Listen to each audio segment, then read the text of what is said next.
You like boxing, you like UFC, well, you're going to get ready to bet both of them here over the coming minutes on WagerTalk Extra. I'm your host, Dan Alexander, and I got two of the best when you're talking about combat sports handicapping. Up first, the Irishman, Kevin Dolan. You can check him out weekly here on Stoppage Time on the WagerTalk TV YouTube channel. So hit that like button, hit that little bell. Give a thanks to our boxing expert here.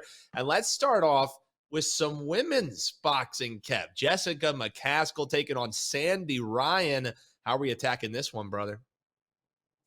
You know, this fight has seen some absolutely huge line movement, Dan, since the opener. You know, Sandy Ryan was up around the plus 190 range, I should say, when the lines got released. It's effectively a pick'em fight right now, minus 110, minus 115 range. So if you liked Ryan, and you haven't bet it already, I'd suggest you definitely missed the boat in that one to get involved right now. But that line movement, centers around my pick here. I didn't agree with the opening line. Even when McCaskill was still in around, the minus 150 range, I thought that was about right in fairness. She is 39 now. She's coming off almost, a year layoff. But, as this number has continued to trend down, I'm quite happy to get involved at the current price of minus 110. Sandy Ryan did look good in her revenge win against Erica Farias last year. A fighter McCaskill has also fought twice. She showed, her tenacity against Marie Houle back in April of this year as well. A very tough fight. Houle will give a fighter all types of problems in there. So a lot of that early money has come in on how Ryan, due to how she fights, basically. She's tough, she's aggressive. She's relentless with her punching, and this might be the passing of the torch here on a fighter 9 years her senior, who comes off that lengthy layoff, as we just mentioned. But, saying that, minus 110 on a fighter in McCaskill who has fought the vastly superior opposition over her career so far, Katie Taylor, Cecilia Breakhurst, Chantel Cameron. We just haven't seen Sandy Ryan face that level of competition so far. So, very close fight to call here. There are definitely ways Sandy Ryan can win this fight, but, to get that extra punching power, to get that vast experience dynamic as well, now that the line's minus 110, just looks a bit too good to pass up here on Jessica McCaskill. Nice and short, just laying the customary juice at minus 110. That's the bet there. McCaskill is where we're eyeing in women's boxing action. All right, WBO interim heavyweight title. We always love talking heavyweights here. That's the division that everybody loves watching and loves betting. It's Joyce versus Zhang. How are you going to be betting this one? Well, I especially love this fight, Dan, because we cashed that plus 1,200 ticket. Oh, if you remember earlier this year, and Zhilei Zhang to get the stoppage. Zhang proved us right in that one. I mentioned in that first fight breakdown, actually, that people were raving about how tough Joyce was. His chin was granite, that potentially, he may have been believing a bit too much in his own press clippings ahead of that one. It doesn't matter how tough you are at the end of the day. You start soaking up Zhilei Zhang, Chinese power left hands, you're going to go to sleep. But, fair play to Joyce. He proved how tough he was. He took a hammering in that fight, but just kept walking forward. But, his face really looked like it had gone through a meat grinder after 6 rounds. So definitely sets up an interesting second fight here in terms of what Joyce can do, definitely ahead of this one. And obviously, looking forward to this one on Saturday. So we're looking forward to it. We already know we got a nice plus money price that we cashed before. I don't know if you can do it again for me. I don't know if we're getting a 12-1 here, brother, but how are we going to be looking to bet this one? Is it Zhang's again, or does Joyce maybe get a little payback in this one? How are you betting it? Well, there's no question Zhang will be spurred on by that first performance. He was a huge underdog heading into that first fight, but now he knows he can hurt Joyce. So Zhang 1-6 definitely looked appealing to me. I was very close to taking it, but, revisiting that first fight, Joe actually started off reasonably well in that one. He was circling away to his left to open up the fight. He was getting out of range of that Zhang left hand before he had a chance to get it off. And it was only really, heading into rounds 3 and 4, I don't know whether it was the noise of the crowd, Joyce getting overconfident. He started to plant his feet a bit more, look to trade, stay stationary upright against Zhang, and Zhang took full advantage, just started, loading up on those big left hands, doing serious damage to Joyce's face. So I don't see that being the case this time around. Ismail Salas is one of the most underrated trainers in boxing, in my opinion. He'll have Joyce going back to basics here. Use the advantages he has in the ring. Zhang is the much better arsenal of the two in terms of punch selection, possibly power as well, although they can both hit hard. But Joyce has one of the best engines in the entire heavyweight division. He's called the juggernaut. He just keeps coming and coming and coming. So if he can weather that early storm here from Zhang, then suddenly that engine comes into play over the second half of the fight. The last point I'll make as well in this one is it's in the UK. And we saw after the first fight that even though Zhilei Zhang was handing out an absolute beating on Joyce for, 80% of the fight, somehow, and we know this is boxing, one judge still had Joyce up on the cards heading into the 6th round. So I don't think that fact has been lost on Joyce and Salas ahead of this one either. They'll know if they can all we have to do is keep it tight, look to box off the jab, box cautiously, escape off to the left, what he was doing at the start of the last fight. The judges are likely going to give Joyce some love, no matter how close the rounds end up appearing. So Joyce for me to gain some revenge in this one. The win on points market looks, pretty big to me at plus 300 as well.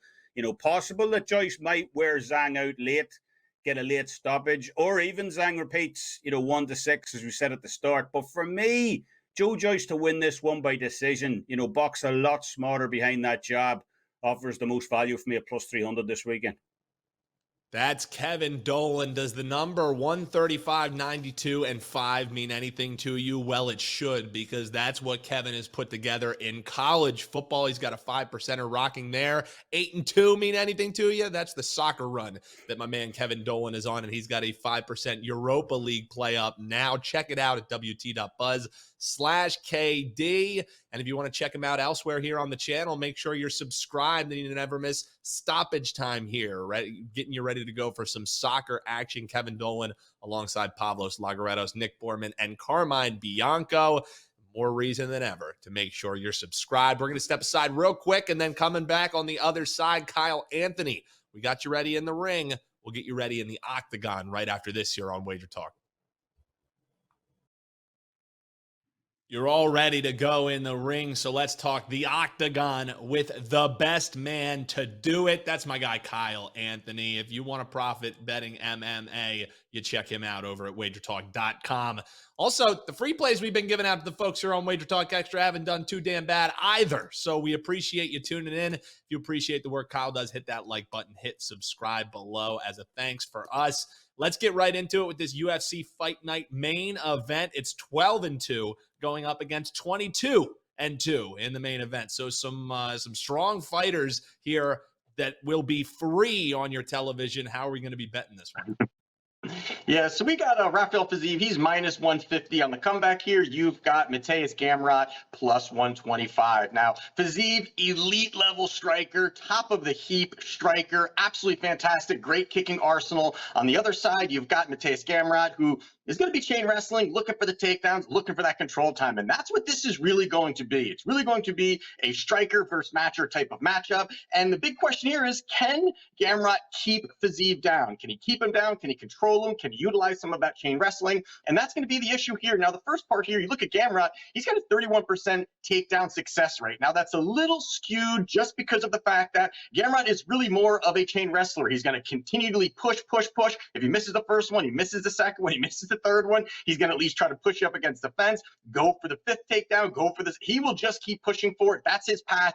And that definitely can work in certain situations. We've seen it work. He can kind of smother guys, get the victories, bank some rounds he can too. On the other side here, Fiziev, he does have a 90% takedown defense rate, which is very high, very good. Now, he has not faced the caliber of grapplers that Gamrot is, a guy that's just going to level change. And I understand that part of it. But you also got to look at the fact that Fiziev on this side of it, just with his striking, could be enough with the footwork, with the distance management, with some of those things. And Gamrot's going to have to cut some distance and get inside of some elite level striking overall. And you've got Gamrot, who's going to have fantastic Muay Thai, quick developing combinations, and really have the ability to really disguise those shots. And I think that works very well for him here, where he does not really show much. He doesn't have a tell when he's firing off these really, really powerful kicks. Now, on the other side of this here, when you're looking at it now, the big issue for Gamrot is he's hittable. He is very hittable. He can be hit. We've seen him rocked. He was dropped by his last 3 opponents,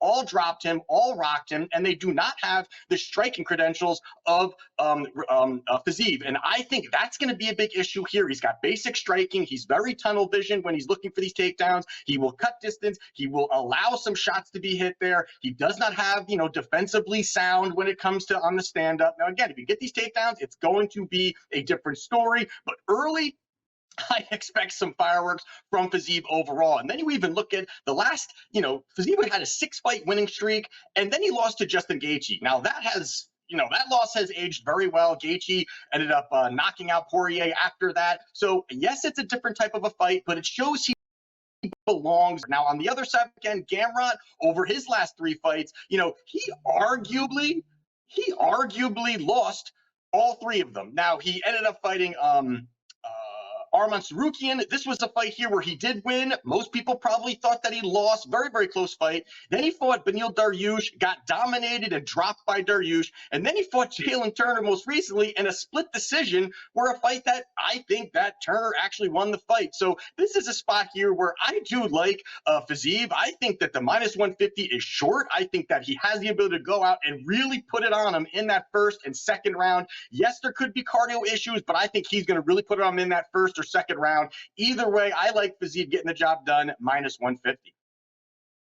Looking towards the favorite there, -150, according to our guy Kyle Anthony. You like 5% plays, you better like Kyle's. 2-0 on the run. He's looking for 3-0 this weekend. He's got a 5% loaded right now alongside another play that you can grab.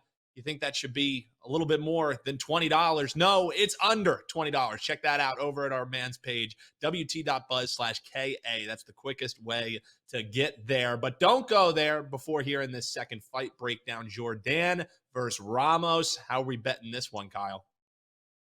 Yeah, so you got Jourdain. He's -135 on the comeback here. You've got Ramos +114. Now, when I first looked at this fight, I got to say I was kind of already leaning before the fight tape, before diving into all the stats and analytics and everything of that. I really was looking at Ramos. I kind of thought Ramos, he's explosive. He's got the takedowns. There can be the, good striking. I thought some of these things. Now going back into it, there's definitely some questions when you're looking at him in this spot here, although you are seeing this line coming in, money coming in on Ramos. But really with Jourdain, he does have that 48% takedown defense rate, not very high. Now, the real path here is going to be for Ramos, is going to be the takedowns, is going to be some of that control time, is going to be, his quick back takes. That is something that really Jourdain needs to look out for as soon as he gets on top of him, or even if he just grapples him up against the fence.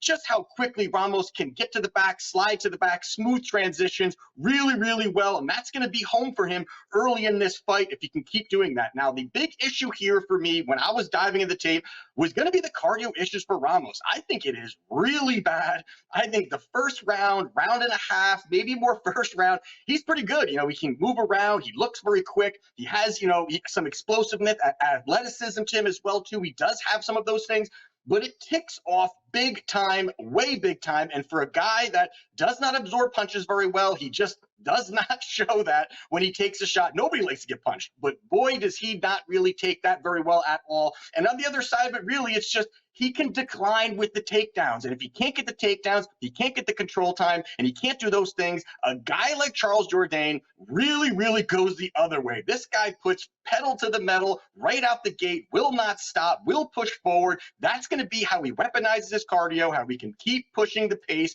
and the guy will brawl. And I think that is really where, into that second, into that maybe that third round, is really where Jourdain is going to put it on him. I think this is where possibly a late stoppage for Jourdain, really, really just melting him with volume. He doesn't have that KO power, but I think that he can melt him, push the volume, push the pace. And Ramos, there's spots where he kind of wants either to be all the way in or all the way out. He wants to be all the way in, looking for takedowns, or all the way out, doing some flashy shit. This is where Jourdain in the apex cage is going to cut that distance, get on him, pressure him with big volume. And I think that Jourdain gets the job done. I don't agree with this line movement. I like Charles Jourdain -135 to get the job done.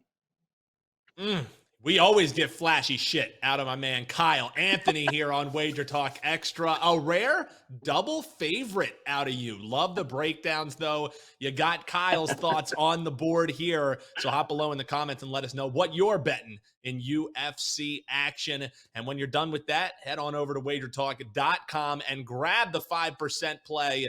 You need to be riding with the guy. He's going for 3-0 this weekend. You can get it for under $20 alongside another play, more maybe potentially loaded. That's Kyle Anthony, Kevin Dolan. Big thanks to him as well. It's going to do it for another week here on Wager Talk Extra. You enjoy the content.